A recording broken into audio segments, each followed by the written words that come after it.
Ave Maria, paix et joie à vous tous, frères et sœurs. C'est avec un grand plaisir que je vous retrouve ce matin pour notre méditation. Et nous voulons aujourd'hui glorifier le Seigneur 3 fois saint pour nous avoir donné l'occasion de méditer sur les 7 péchés capitaux. Et hier, c'était donc l'introduction générale.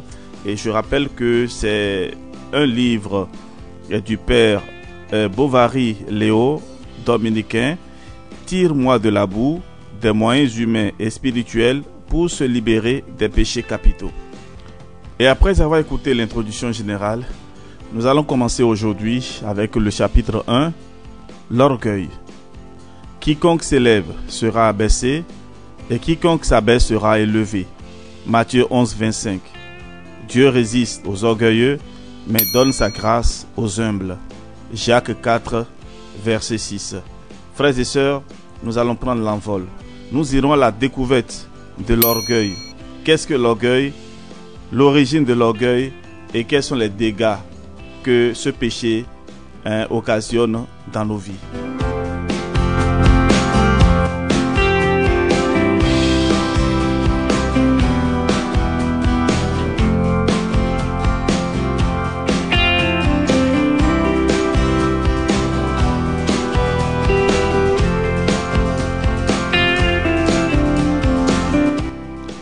Qu'est-ce que l'orgueil? L'orgueil, du latin superbia, est la surestime de soi-même. L'orgueil est le fait de s'attribuer des qualités que l'on n'a pas, de tout rapporter à soi. C'est une attribution à ses propres mérites, des qualités ou des comportements qui sont en réalité des dons que Dieu fait à l'homme. L'orgueil est cité comme le tout premier de la liste des 7 péchés capitaux. 3 points essentiels peuvent nous aider à comprendre le péché de l'orgueil. L'origine de l'orgueil, ses différentes formes et comment guérir de l'orgueil. L'origine de l'orgueil. D'où vient l'orgueil?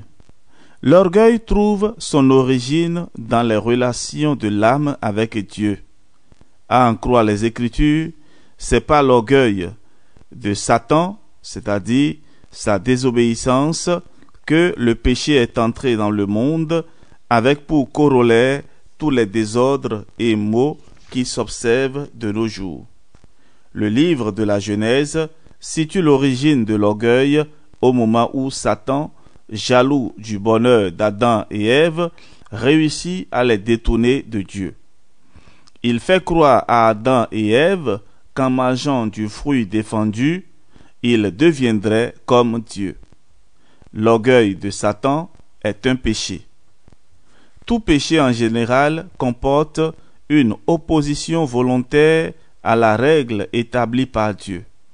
Une préférence à sa volonté propre au détriment de celle de Dieu est un acte d'orgueil, donc un péché. L'orgueilleux est simplement ingrat. Dans son ingratitude, il oublie ses origines, c'est-à-dire sa condition de créature face à Dieu, son Créateur. Cette perte de conscience de ce que nous sommes réellement, nous, les êtres créés par Dieu, nous entraîne à la désobéissance.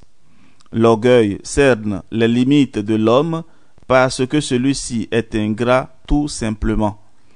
Il nous est parfois difficile de reconnaître spontanément la vérité au sujet de nous-mêmes. Nos défauts, nos erreurs, les torts que nous infligeons aux autres sont autant de limites dont il nous faut prendre conscience avant de projeter une belle image de nous-mêmes. L'image que nous projetons de nous-mêmes ne correspond pas généralement à la réalité de ce que Dieu et les autres qui nous entourent perçoivent. Ce manque d'humilité, ce refus de répondre aux appels que Dieu nous lance en passant par les autres, nous rend esclaves et prisonniers de la terrible maladie de l'orgueil. L'orgueil, le plus capital de tous les péchés capitaux. Frères et sœurs, l'orgueil est le péché qui génère tous les autres péchés. Dans son commentaire sur l'évangile de Jean, Saint Jean Chrysostome affirme que l'orgueil est la plus grave de toutes les maladies spirituelles et la plus nuisible. Parmi les 7 péchés capitaux, l'orgueil est le plus capital et le plus fondamental. Il est cité en tête de la liste des 7 principaux vices. De l'orgueil découle une multitude d'autres vices, et dans ce contexte, Saint Grégoire le Grand dit: les enfants nés de l'orgueil s'appellent la vaine gloire, la jalousie, la colère, la tristesse, l'avarice, la gloutonnerie, la luxure. Pour ce père, l'orgueil est la mère nourricière et la reine de tous les vices. Saint Thomas d'Aquin, quant à lui, définit l'orgueil comme une estime exagérée de soi-même qui s'accompagne du mépris des autres. Thomas d'Aquin estime qu'avec l'orgueil, on s'élève au-dessus d'une autre personne qu'on tend à rabaisser. Alors, comment l'orgueil se manifeste-t-il? Frères et sœurs, nous allons prendre une pause et je vous invite à suivre attentivement.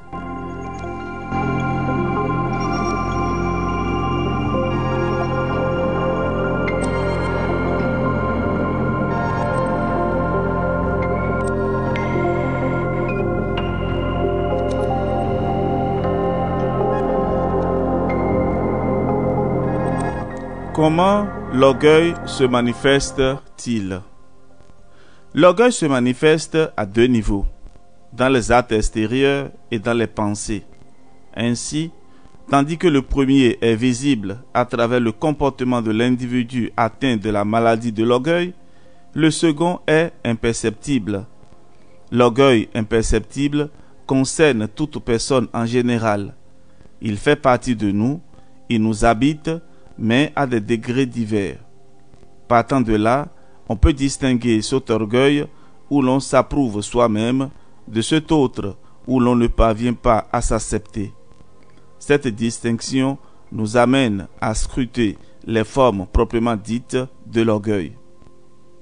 Quelles sont les différentes formes d'orgueil? Dans un livre intitulé Conseil au roi, l'auteur Nagariuna entend initier un fils des vainqueurs à l'abnégation.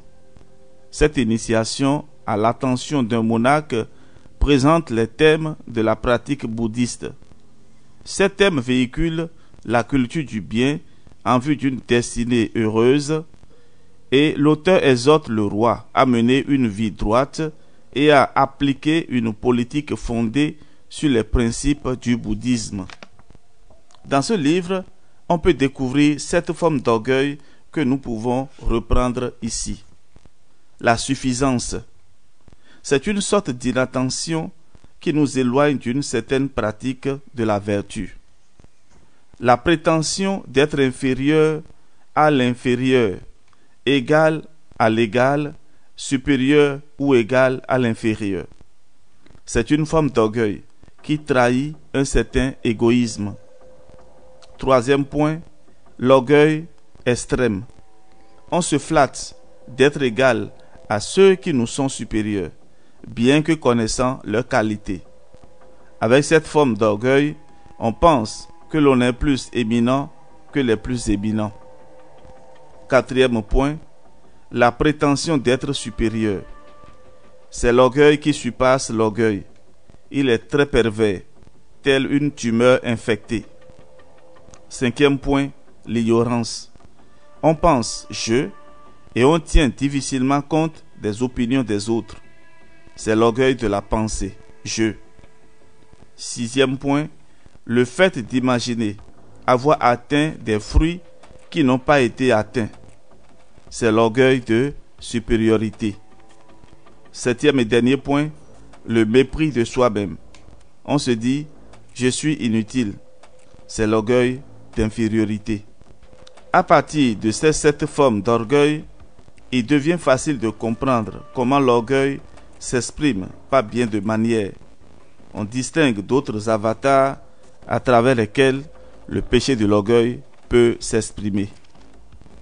Nous allons parler à présent des différents avatars de l'orgueil.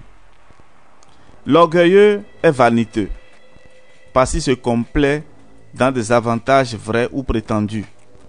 Il est vantard parce qu'il fait valoir son mérite et ses bonnes actions et aime à faire ressortir ce qui le flatte. Il est présomptueux parce qu'il fait entreprendre avec témérité des choses au-dessus de ses forces et porte à trop se confier dans ses propres moyens. Il est opiniâtre parce qu'il s'attache tellement à son propre sentiment au point de ne pas vouloir prendre en compte les opinions raisonnables et consciencieuses exprimées par les autres. Il prend de la hauteur parce qu'il regarde et traîne le prochain d'une manière impérieuse, d'un air dédaigneux et avec un ton méprisant. L'orgueilleux se croit supérieur et plus méritant que les autres individus qu'il regarde de haut. Il est ambitieux parce qu'il cherche à se distinguer des autres, à obtenir des honneurs. Il est fastueux parce qu'il aime à se faire remarquer par la richesse et la beauté de ses vêtements, de ses ameublements, le luxe de ses voitures. Il est hypocrite parce qu'il cherche à s'attirer l'estime des autres en faisant paraître des vertus qu'il ne possède pas réellement. Pour impressionner les autres, l'orgueilleux parle fort et agit brusquement, sans délicatesse. Par sa colère, il fait sentir son importance et impose le silence à ses interlocuteurs. Il est rancunier et ne pardonne pas les offenses. Le pardon qu'il faut accorder aux autres, si l'on veut être pardonné, exige l'humilité. La grande raison pour laquelle l'orgueilleux se refuse au pardon, c'est son manque d'humilité. L'orgueilleux n'aime pas son prochain, car on ne peut pas aimer son prochain en le méprisant. Pour aimer véritablement Dieu et le prochain, il faut être humble.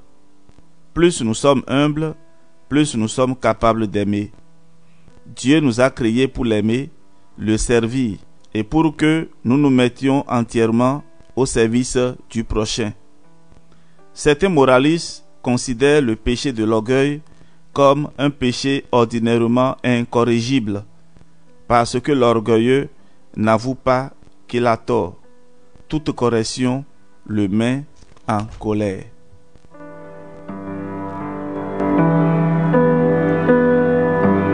Alors, frères et sœurs, vous allez prendre le temps de réécouter attentivement la description de l'orgueilleux, les différents avatars de l'orgueil, et ceci pour nous amener à un niveau de perfection acceptable. Alors, frères et sœurs, nous avons encore du travail à faire. Alors, je vous laisse un instant. Vous allez essayer de revoir votre vie. Vous allez prendre comme miroir ce que nous venons de dire et petit à petit, commencer à s'interroger. Est-ce que ceci ne me concerne pas?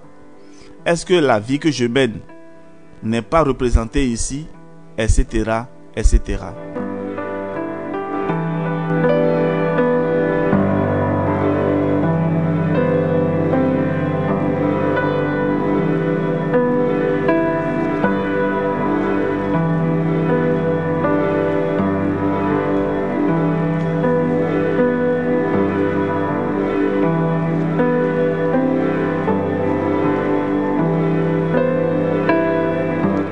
Nous allons aborder la dernière partie de notre méditation de ce jour, l'orgueil et le perfectionnisme.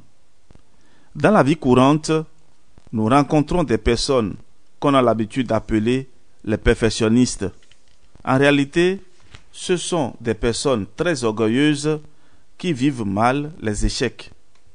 Le perfectionniste pense que pour avoir l'estime ou l'amour de son entourage, il doit être parfait. Le perfectionniste recherche d'une façon excessive la perfection en toutes choses. Cette recherche excessive de la perfection le projette dans un monde irréel où il ne considère avoir de la valeur que s'il atteint la première place. Si le succès qu'il rencontre n'est pas à la hauteur de son idéal de perfection, il est insatisfait de lui-même.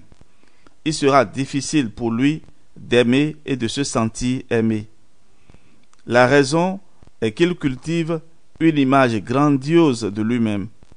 L'orgueil peut prédisposer aux maladies mentales telles que la paranoïa et la dépression.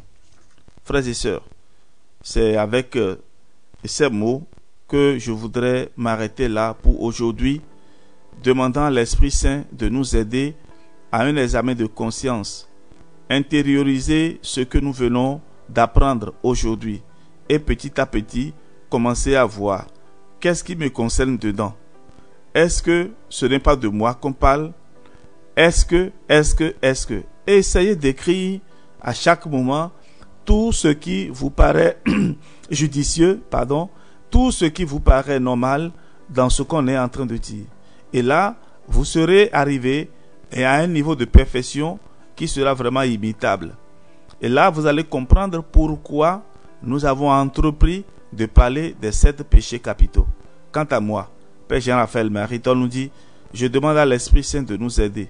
Tout le monde, à commencer par moi-même, pour que nous arrivions à la perfection, car c'est notre vocation, c'est notre mission. Demain, nous allons parler de comment guérir de l'orgueil.